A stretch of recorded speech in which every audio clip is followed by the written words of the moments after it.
¿Cuál es el caso de emergencia? Dios mío, ¿qué pasa con papá? ¿Qué pasa? Mi papá está afuera sangrando.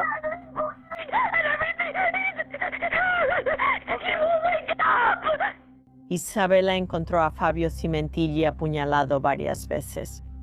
¿Puedes despertarlo? No puedo tocarlo. Está complacido otra vez. Realmente me está asustando.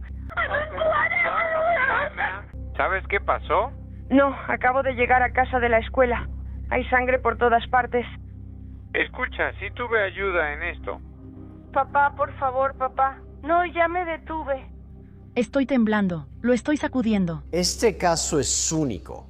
Los investigadores deben superar muchas capas para descubrir la verdad. Los pusieron en un coche de policía grabado por video y audio. Mónica Sonia Cimentilli. ¿Qué pasa? Sáquenme del coche.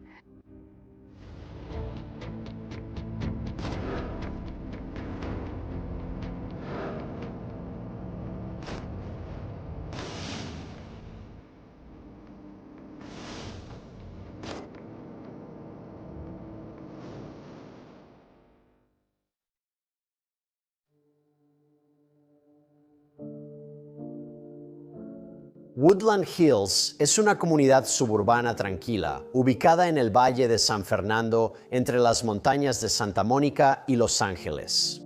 Pero esa tranquilidad se rompe cuando el famoso estilista Fabio Cimentilli es encontrado por su hija de 16 años, Isabela, en el patio, sangrando e inconsciente. Isabela, al ver a su padre herido en el patio, llamó al 911911. Le pidieron que saliera con Fabio y tratara de reanimarlo. ¿Está acostado boca arriba? No, está inclinado sobre una silla. Está como encima de una silla. La llamada que Belén hizo al 911 es realmente desgarradora. Lo que escuchas ahí es simplemente a alguien que está en completo shock y desesperación. Así que ella está desesperadamente queriendo conseguir ayuda para su padre y aún así, creo, tratando de entender lo que está viendo. ¿Puedes voltear a Monto de espaldas? ¿De alguna manera? Tenemos que ponerlo de espaldas. Está bien, está bien. Lo intentaré. Vas bien, continúa así. No puedo, papá. Lo siento. Lo siento, papá. Es difícil imaginar cómo habría sido para una adolescente regresar a casa. Está ese impacto de lo inesperado, ver a su papá tan herido, y creo que cuando algo sucede en nuestro hogar, creo que destruye toda la sensación de seguridad que tenemos, porque creo que todas sentimos que si logramos llegar a casa, vamos a estar seguras. El personal de emergencia llega al lugar y hace todo lo posible por salvar la vida de Fabio, pero es demasiado tarde, lo declaran muerto. Aquí es cuando el detective Ryan Berna recibe una llamada para ir a la casa de los Cimentelli. Llegamos a la escena del crimen, ya asegurada y acordonada, con bomberos, policía y oficiales uniformados presentes. Mónica y sus dos hijas estaban en la casa del vecino frente a la calle. La cocina daba directamente al patio donde estaba el cuerpo de Fabio. Había una gran cantidad de sangre en el área del patio. Fabio tenía heridas en los lugares clave: cuello, corazón y arteria femoral. Todas eran puñaladas mortales y hubo mucha pérdida de sangre. El forense de Los Ángeles concluyó que fue homicidio por heridas de arma blanca.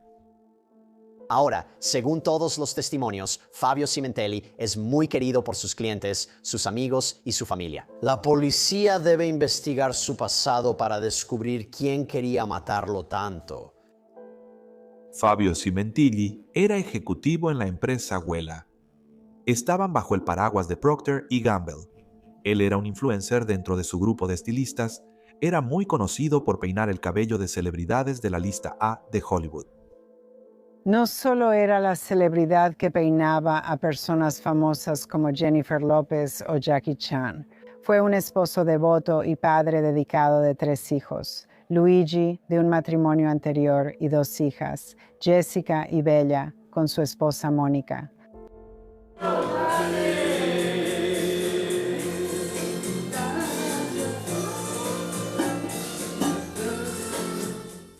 Mónica Cimentilli, esposa de Fabio, lo conoció en Toronto y se casaron en 1997. Ella fue su clienta y también maquillista. Lo apoyó y se mudó con él a Estados Unidos. Bienvenida a Hollywood. Para quien lo veía desde fuera, lo llamaban una historia de amor en todos los aspectos. Los niños decían que veían a su mamá y papá bailar en la cocina cuando él llegaba del trabajo y la llamaba su reina. Y ya sabes, las personas que lo conocían sentían que él era muy afortunado, al igual que Mónica, que tenían este matrimonio de ensueño, una familia sumamente feliz.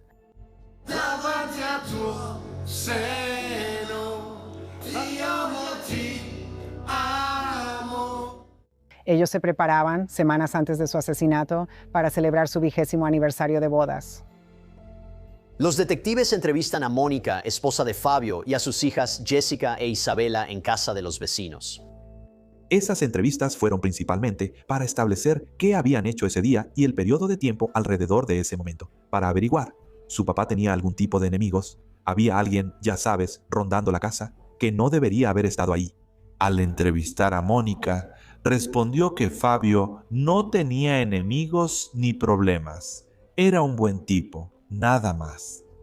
Le preguntamos si tenía acosador, novio o algo más, y respondió: mi esposo era mi novio. Tras asegurar la escena, los investigadores notan que el atacante también robó a los Cimentilli. Así que ahora tienen que preguntarse, ¿es este un crimen al azar que simplemente salió terriblemente mal? Había indicios de saqueo en la casa.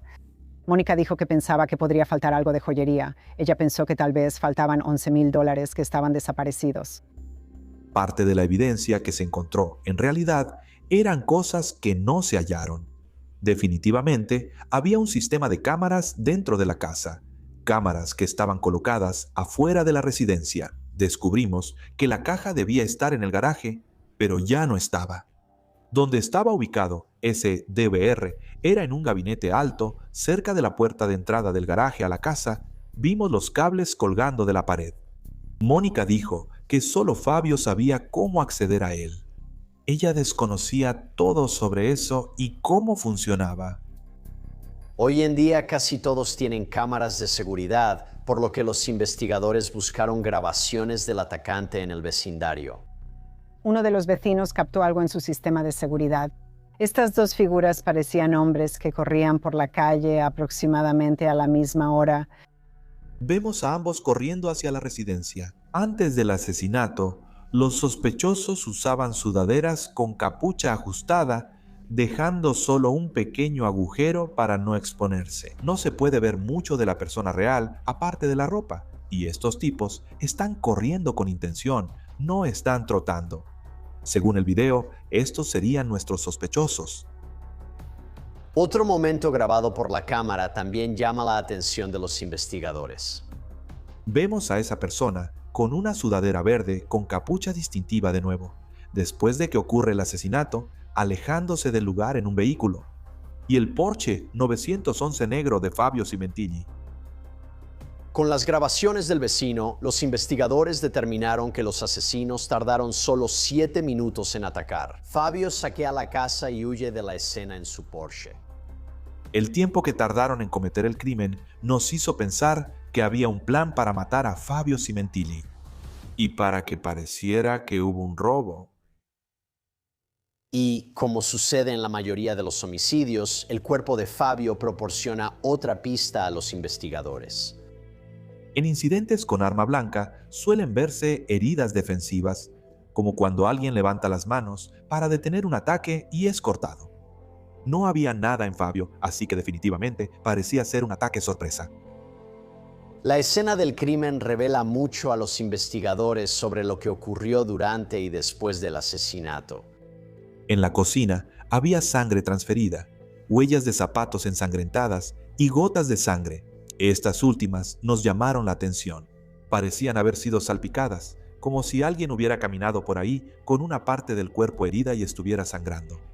Pensamos que la sangre estaría ligada al asesino. Mientras la sangre se analiza, Fabio Cimentilli es sepultado por su familia y amigos. Y es aquí cuando algo muy extraño sucede en el memorial. El lugar está lleno de amigos y familiares afligidos. Algunos notan la presencia de un hombre desconocido. Muchos se preguntan quién es esa persona, qué hace ahí y por qué pasa tanto tiempo con Mónica.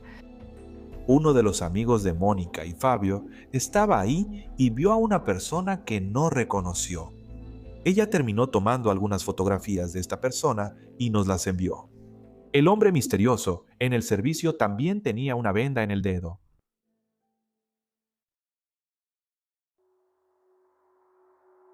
Cuando recibimos las fotos, ella dijo que creía que el nombre de la persona era Rob, que tal vez estaba relacionado con los amigos de racquetball o del gimnasio que tenía Mónica.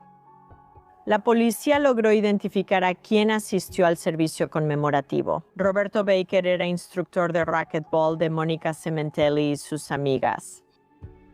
En esta investigación pasan muchas cosas a la vez. Mientras las autoridades investigan a Rob, encuentran el Porsche robado de Fabio. Recuperaron el Porsche de Fabio cerca del lugar del asesinato. El Porsche fue abandonado la noche del asesinato y un vecino lo reportó tras verlo varios días estacionado. Al llegar, vimos clara evidencia de sangre en el panel de la puerta del vehículo. Las autoridades le hacen un análisis de ADN y hay coincidencia.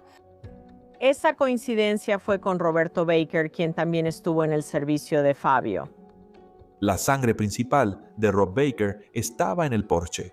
También había algo en la casa que coincidía, pero la mayor coincidencia fue en el Porsche. Aparece Roberto Baker. Si fuiste condenado por un delito grave, tu ADN está en CODIS. Entonces piensan, ¿quién es Roberto Baker? ¿A qué se remonta? Cuando tenía finales de su adolescencia, principios de sus 20s, era oficial de la policía militar. Fue dado de baja deshonrosamente del ejército porque tuvo una aventura con la hija de su entonces esposa, así que pasó un tiempo en la cárcel por eso. Ya tenía condena por delito sexual y estaba registrado como delincuente sexual. Al dejar el ejército, entró en la industria del cine para adultos, donde su hija, a quien había acosado, también se volvió actriz. Su pasado era turbio. Rob Baker es ahora el principal sospechoso del asesinato de Fabio Cementelli. Rob Baker no debió estar en el Porsche de Fabio, sin importar lo que pasara en la casa. Sabíamos que el Porsche estaba en la casa antes del asesinato. Vimos el Porsche salir en un video y hallamos sangre de Rob Baker en él. ¿Sabes cuándo se cortó Rob Baker? El asesinato fue con un objeto punzocortante, ¿cierto? Por eso creemos que Rob Baker es nuestro principal sospechoso. Los investigadores vigilaban a Baker. Basado en la vigilancia, estaba claro que Mónica Cementelli se arreglaba como si fuera a salir de fiesta con Rob Baker. Descubren que es su entrenador de racquetball y también su amante. Había muestras de afecto entre ellos dos. Y no solo eso, también había muestras de afecto de Mónica hacia otras personas. Un cadenero en uno de esos bares de mala muerte. No era típico de una viuda en duelo. Definitivamente nos hizo enfocarnos en Mónica y en lo que estaba haciendo Mónica. Si estás casada y tienes una aventura, más vale que reces para que tu pareja no termine muerta. Porque si estás teniendo una aventura, inmediatamente van a pensar que tienes un motivo para haber cometido este crimen. Tenías a Mónica Cementelli, quien supuestamente tenía una relación fantástica con Fabio. Pero cuando investigabas a fondo, en realidad ella estaba teniendo un romance muy apasionado con Roberto Baker. Y ten en cuenta que este romance no terminó cuando él murió, ella siguió viéndolo, se tomó fotos con él. No parecía haber ninguna indicación de que ella estuviera sufriendo de ninguna manera por la pérdida de su esposo. Agendamos una cita con Mónica poco después de iniciar la vigilancia, el 21 de febrero de 2017. En la entrevista, hablamos con ella y con Jessica, quien también estaba en la casa. Jessica contó que Rob Baker durmió ahí una noche meses antes del asesinato. Y la historia era que Rob había bebido demasiado y necesitaba dormir para recuperarse dentro de la casa. Cuando le preguntamos a Mónica quién era Rob ese día, Mónica hizo todo lo posible al principio para evitar hablar de Rob Baker. Hablamos del tema y le preguntamos si jugaba racquetball en alguna liga y si sabía quién era. Ella dijo, creo que se llama Rob. Sí, Rob, Creo que su apellido es Baker. Dijimos, bien, bueno, este tipo, Rob, ¿alguna vez ha estado en tu casa? No, Rob nunca ha estado en mi casa. Rob ha manejado el Porsche 911. No, nunca lo ha hecho. Pero sabemos que Rob Baker estuvo ahí porque su sangre está presente. Sabemos que Rob Baker estuvo en el auto porque hay sangre suya. Sabíamos que la historia de Mónica no coincidía con lo que pasaba realmente tras bambalinas. Tras las entrevistas, los investigadores siguen vigilando a Mónica y Roberto Baker, incluyendo sus redes sociales y celulares. Mónica definitivamente llevaba una doble vida en ese momento. La percepción pública de Mónica era que ella era una viuda en duelo. Ella publicaba en Instagram casi diario cuánto extrañaba a su esposo. Pero en privado, sabemos que había esta relación apasionada que tenía con Rob Baker detrás de escena. Mientras ella publica esto en Instagram para el público, sabes que está muy molesta y triste. En cuestión de minutos, ella le está enviando imágenes desnuda de sí misma a Rob Baker. Una de sus amigas dijo que cuando tenían conversaciones un poco subidas de tono entre ellas, a veces Mónica era un poco mojigata. Y sin embargo, por lo que sabemos de la investigación, fue exactamente lo contrario. Cuando estaba con Roberto Baker, iba a tiendas de segunda mano y compraba ropa provocativa. Tenían una relación sexual elaborada y el contraste, incluso entre quienes tienen aventuras, era notable. En cuanto a lo diferente que era en su apariencia, en su comportamiento, en casi todos los aspectos de su vida, con Roberto Baker era diferente que con su familia. Los datos de los teléfonos celulares de Mónica y Baker proporcionan aún más información sobre su relación. Descubren un tesoro de mensajes de texto y otros mensajes entre ambos. Cuando ves su aventura, dura más de un año antes de que Fabio sea asesinado. Hay miles y miles de comunicaciones entre los dos. Cuando ella y Rob empezaron a hablar, se comunicaban por medios tradicionales, enviándose mensajes de texto de un lado a otro. Conforme la relación avanzó, comenzaron a usar Viber, una app de mensajería cifrada. Al revisar los mensajes de Viber, los investigadores... La abrumadora cantidad de mensajes enviados y recibidos por Rob Baker y Mónica Cimentilli era de miles por mes. Había comunicación constante entre Roberto Baker y Mónica Cimentilli. La noche del asesinato cambian las cosas, descartan Viber y usan WhatsApp. Y hay otro aspecto sobre cómo se estaba comportando Mónica. Mi percepción de Mónica y sus sentimientos sobre su seguridad y la de su familia era que no estaba demasiado preocupada por eso. Cada vez que hablábamos con Mónica, le preguntábamos si ya volvió a poner el sistema de cámaras. Aparentemente, sí cambió las cerraduras de las puertas, pero al mismo tiempo nunca reemplazó el sistema de cámaras de la casa. Si algo pasara en mi casa, lo primero sería instalar cámaras. Rogaría, pediría prestado o haría lo que fuera necesario para asegurarme de que mi familia estuviera a salvo. Y nos pareció que su excusa para no reemplazar las cámaras era que el seguro aún no había respondido. Eso fue una gran alerta para nosotros como investigadores. ¿Recuerdas que Mónica dijo a los investigadores que no sabía acceder al DVR con las grabaciones de las cámaras? Los investigadores hallan más. Hay datos en su teléfono que sugieren que ella le proporcionó a Rob Baker el nombre de usuario y la contraseña de sus cámaras de vigilancia. Se confirma que ella es quien aparece en el correo de la compañía de seguridad al instalar las cámaras y explicar el acceso remoto. Más tarde, se comprueba que los datos del dispositivo muestran que accedió a esas cámaras el día del asesinato y no lo había hecho en meses antes. Esto ocurre mientras ella está en Target con su coartada, no en casa. La coartada de Mónica era que estaba en Target durante el asesinato, pero hay un problema con eso. El día que Fabio es asesinado, Mónica sale de casa menos de una hora antes de que ocurra el asesinato y va a Target. Mientras está en Target, hay una grabación de videovigilancia recuperada del estacionamiento que la muestra reuniéndose con Roberto Baker. Luego estaciona el vehículo y entra a Target. Al salir, mira su teléfono y casi choca con algo usando su carrito de compras. Ese es el momento exacto en el que está viendo las cámaras de videovigilancia en su teléfono. Puedes ver que las marcas de tiempo coinciden con todo lo que está ocurriendo en ese momento. Su teléfono envía muchos datos al usar la app para ver cámaras. Eso es evidencia circunstancial. ¿Por qué ve los videos? Pero si le agregas el contexto de que esto es algo que no había revisado en meses, ¿por qué vio las cámaras hoy, justo después de reunirse con Rob Baker? También contacta a Bella y le dice que antes de que regrese a casa después de la escuela, sus lentes de prescripción ya están listos. Le pide recoger los lentes antes de volver a casa.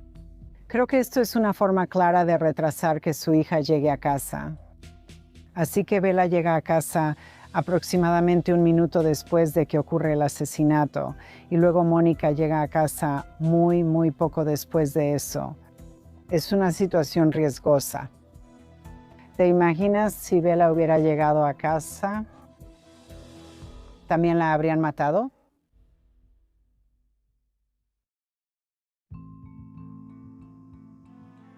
Hola, este es el buzón para Julie. Soy Mónica Cimentili. Hoy hablamos del plan de acciones de mi esposo fallecido.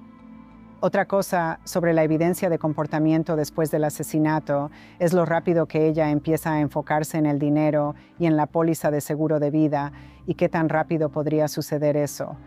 Al hablar con Mónica, al inicio del caso sobre el seguro, le preguntamos si él tenía seguro de vida y respondió que no lo sabía.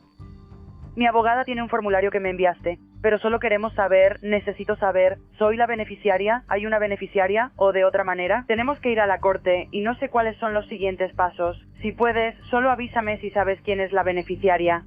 Detrás de cámaras, Mónica ya sabía del seguro de vida. Están llamando y buscando el dinero. Hola, soy Mónica Cementilli. Llamo el nombre de mi difunto esposo, Fabio Cementilli, respecto a sus calcetas y sus usos. Mi abogada del estado no puede comunicarse con nadie, no sé qué pasa. Si Mónica hubiera obtenido con éxito el dinero del seguro de vida, en este momento habría sido de más de $2 millones. Los detectives creen tener pruebas circunstanciales suficientes para vincular a Mónica Cementilli con el asesinato de su esposo, Fabio. Las autoridades creen que ella cometió el crimen por varias razones. Una de ellas es la póliza de seguro de vida de Fabio, y también, de manera significativa, para poder continuar su relación amorosa con Roberto Baker. Mónica está implicada por muchas pruebas circunstanciales. Cuando tienes una sola prueba, puedes ignorarla. Es muy fácil, pero cuando tienes cientos de pruebas circunstanciales que apuntan hacia una persona, entonces realmente tienes que prestarle atención. El 14 de junio de 2017, la policía arrestó a Rob Baker y Mónica Cementilli por el asesinato. Lo sé. Escucha, no escuches. Tienes que conseguir un abogado de inmediato. Fueron llevados en un coche patrulla, vigilado por video y audio, durante una operación de la División de Robos y Homicidios, no solo arrestados y llevados a la cárcel. Se transmitió por radio una orden de arresto ficticia para que Mónica y Rob Baker oyeran que ella era buscada por el asesinato de Fabio Cementilli. Y todo esto se usó como una especie de teatro para meterlo, ya sabes, en sus cabezas, para ver qué iban a decir una vez que estuvieran juntos en ese coche. Número 2, Mónica.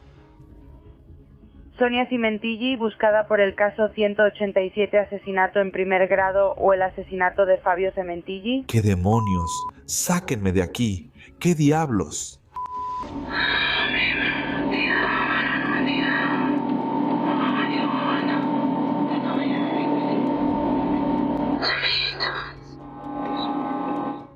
Dicen algo incriminatorio. Mencionan que alguien habló. Una persona arrestada por el asesinato de su esposo normalmente no diría eso. Dicen, yo no hice esto, es una locura. ¿Qué está pasando? Sam, sí. He escuchado todo. ¿Qué es esto? Tienes una orden de arresto por asesinato. Mi esposo fue asesinado hace 5 meses. Escucha, lamento mucho tu pérdida. ¿Cómo puede ser esto? Solo puedo decirte que tienes una orden de arresto y llamaré ahora mismo. Dios mío. Las conversaciones que estaban teniendo indicaban que había una intimidad entre ellos dos y que debían guardar silencio. Consigue un abogado de inmediato. Está bien, consigue un abogado para ti. No le digas a nadie.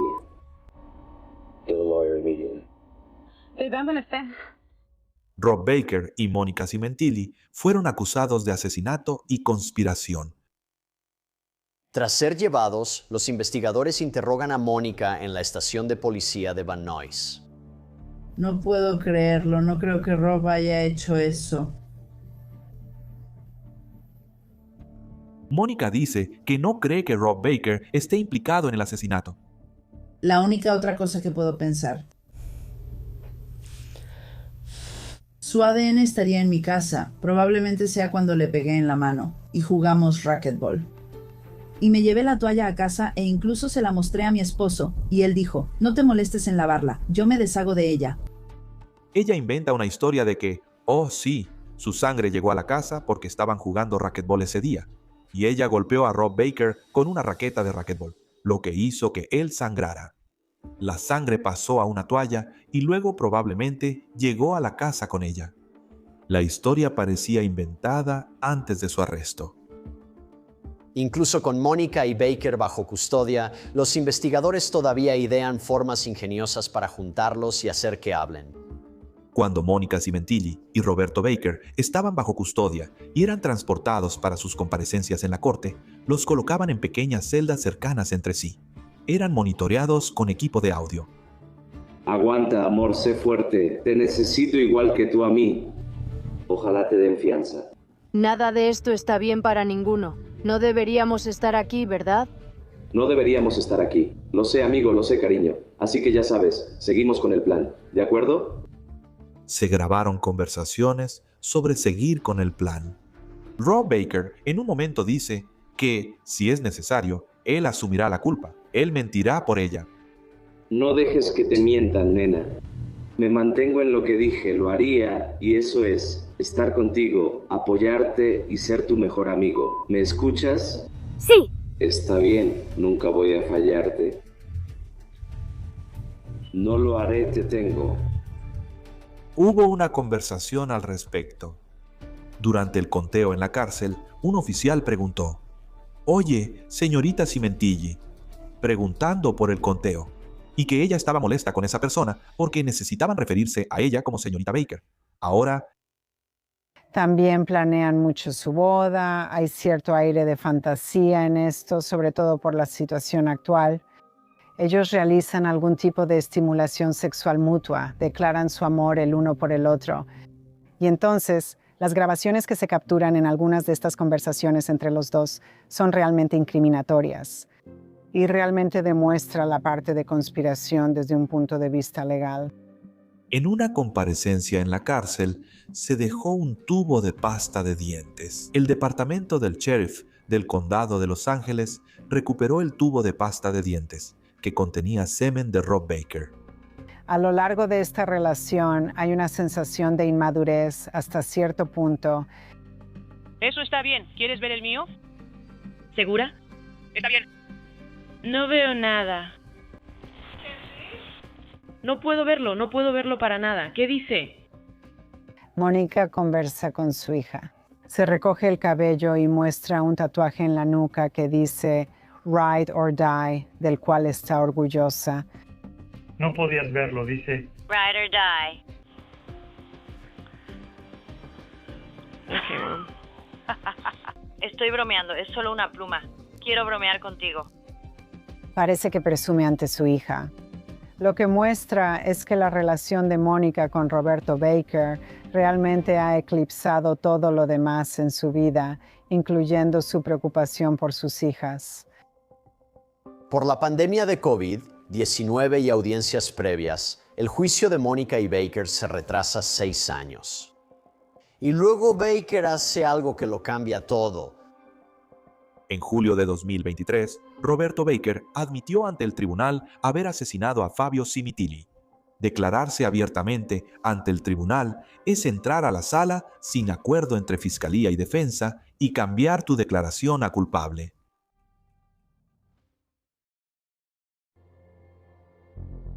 Por casi 6 años, Roberto Baker negó cualquier relación con el asesinato de Fabio. Y luego, realmente, en la víspera de su juicio, da un giro completo y se declara culpable de asesinato en primer grado, así que decide no ir a juicio. Creo que eso debió haber dejado atónitos a los fiscales. Pudo haber sido una gran sorpresa. Eso arruinó el caso. En ese momento, Roberto Baker y Mónica Cimentilli eran procesados juntos. Roberto Baker y Mónica Cimentilli estaban juntos en la mesa de los acusados. Roberto Baker se declara culpable ante el tribunal, cambiando todo. Ahora solo Mónica Cimentilli queda sola. El caso es más difícil porque hay pruebas directas contra Roberto Baker en el asesinato de Fabio Cimentilli. Pero con ella solo hay pruebas circunstanciales. Roberto Baker está lleno de sorpresas porque en un movimiento poco ortodoxo decide escribir una carta a los abogados en nombre de Mónica. Si pones esto en contexto con la grabación de la cárcel que tenemos de él diciéndole a Mónica que él asumirá la culpa, que mentirá por ella, que hará lo que sea necesario para sacarla de ahí. Es importante porque después recibes una carta enviada a los abogados de Mónica, donde Roberto Baker asume toda la responsabilidad y afirma que Mónica no sabía nada. Va a la casa de los Cimentilli para dejarle una carta de amor a Mónica en el parabrisas de un auto. En ese momento es confrontado por Fabio Cimentilli y en defensa de su propia vida tiene que apuñalar a Fabio Cimentilli. No coincidía con los hechos, pero permitía a Mónica decir creíblemente que no sabía que esto pasaría. Realmente los obligó, creo, a tomar un enfoque más amplio para reunir pruebas. Las autoridades no pudieron descifrar un aspecto del crimen al principio. ¿Recuerdas las imágenes y quién aparecía en ellas? Ahí los detectives logran un gran avance en el caso. En la investigación por la muerte de Fabio Cimentilli, localizaron rápido a Roberto Baker.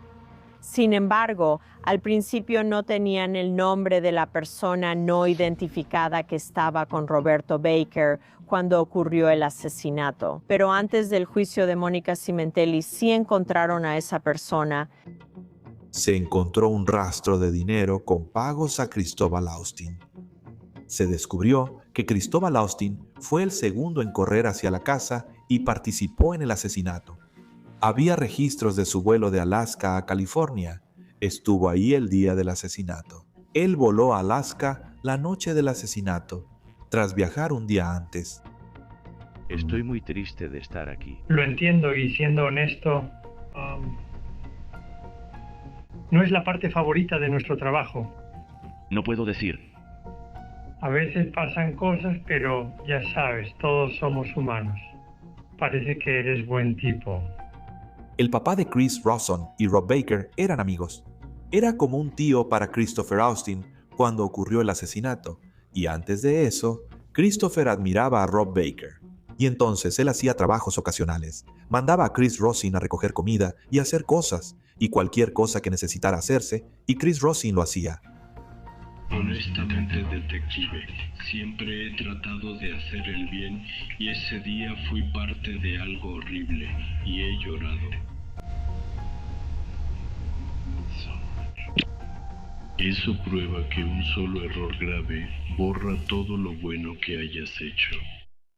Él habla sobre el hecho de que su amigo Roberto Baker se le acercó, le dijo que necesitaba ayuda, le contó inicialmente que Mónica estaba en una relación abusiva y que necesitaba su ayuda. Quería que él fuera la persona que vigilara. Insinuó que obtendría un beneficio económico, así que Cristóbal acepta ayudar a Roberto Baker con el asesinato. Él dijo, vamos a ver esto. Está bien. Entonces 1, 2, 3, vamos. ¿Qué significa, Goldo? Cumpliste tu objetivo. Cuando lo escuché. Bueno, no era estar herido. Sí, lo sé. ¿Lo detuviste alguna vez? Sé que esto te ha preocupado desde hace tiempo, está bien. Pero es importante que lo sepamos. Pero de ti, Eduardo, ¿qué es lo que te estoy pidiendo? ¿Cuántas veces lo apuñalaste? Está bien, una vez. ¿Dónde? Christopher Austin cuenta que al llegar a la residencia Cimentilli, la puerta principal no tenía seguro. Rob Baker sabía que la puerta estaría sin seguro. Entraron a la casa, corrieron al patio trasero tras contar hasta 3. Christopher Austin sostuvo a Fabio Cimentilli y Rob Baker lo apuñaló varias veces. Chris Ross admite haber apuñalado a Fabio Cimentilli una vez. Saquearon la casa, tomaron el auto y huyeron.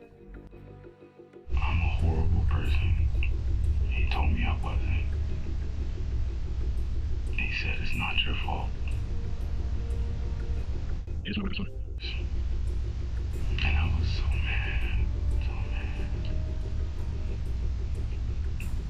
Escuché que escuchaste que estoy aquí.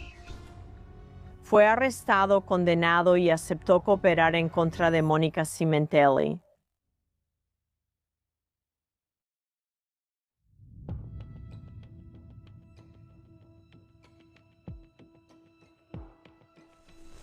Este es un caso de homicidio que se va a parecer muchísimo a una película de Hollywood, excepto que esto es la realidad.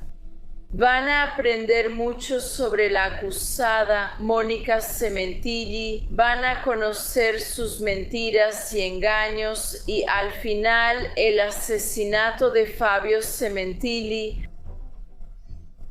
su esposo por casi 20 años. La fiscalía presentó un caso sencillo. Dijeron que Monica Cimentilli tenía un motivo para matar a su esposo. Las pólizas de seguro de vida. Ella tenía una aventura, quería dejar a su esposo y la relación siguió.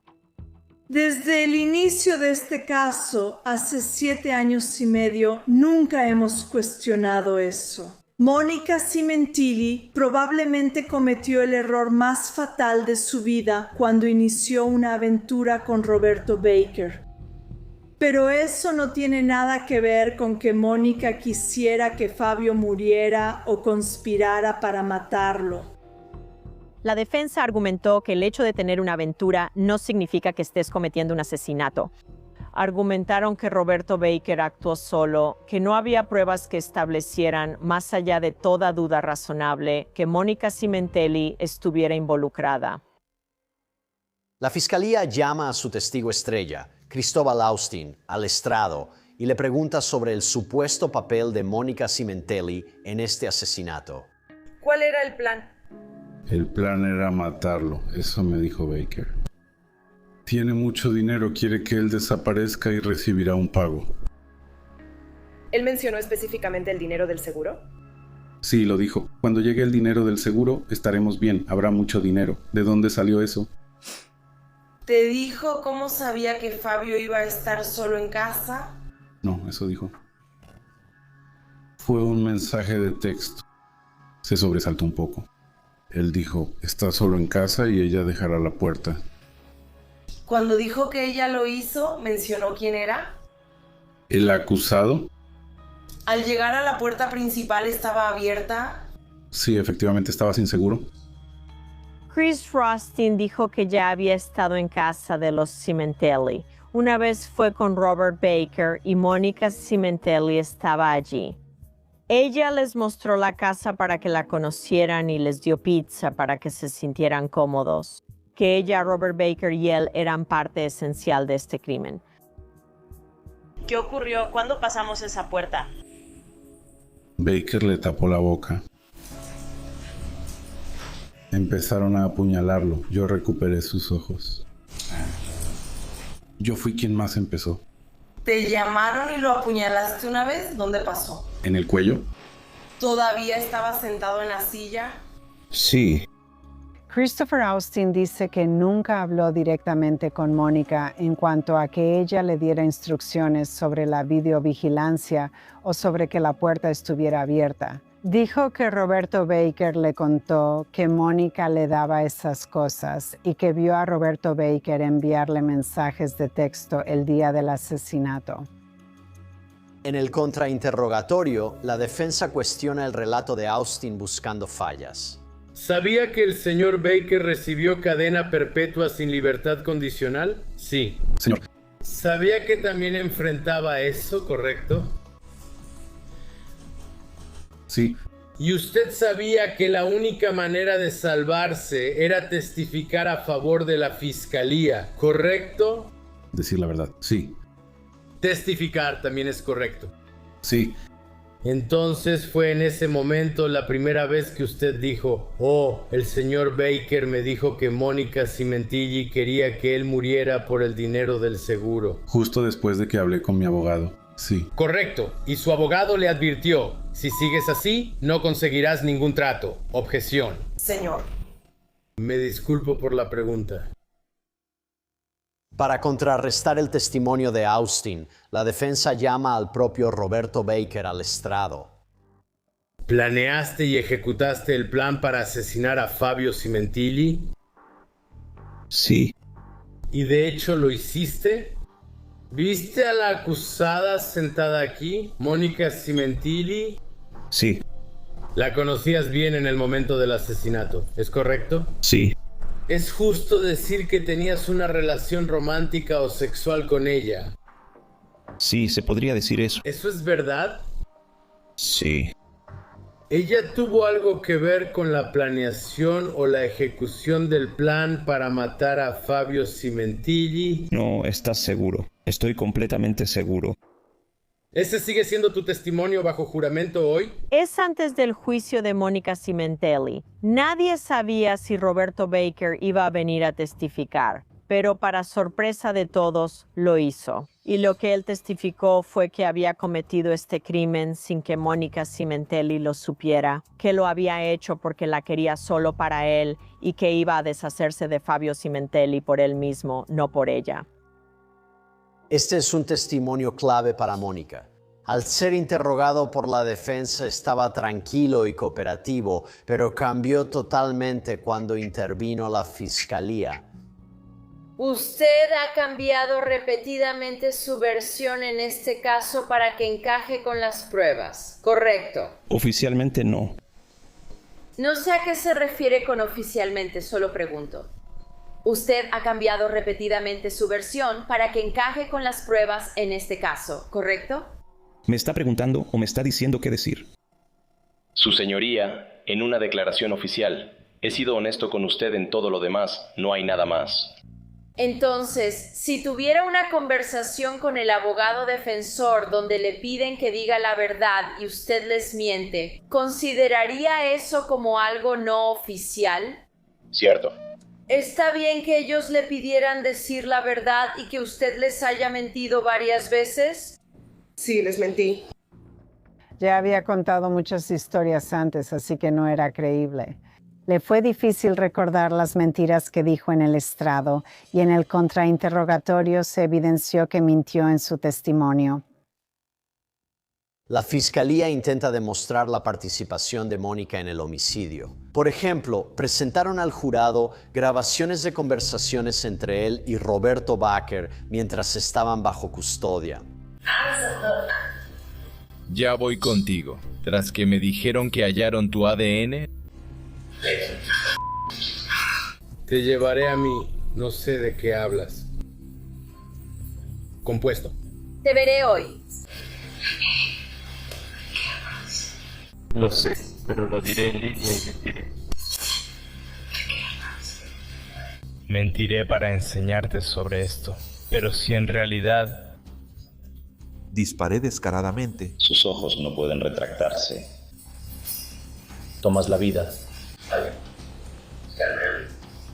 Tienes que escuchar. Creo que eres el mejor amigo.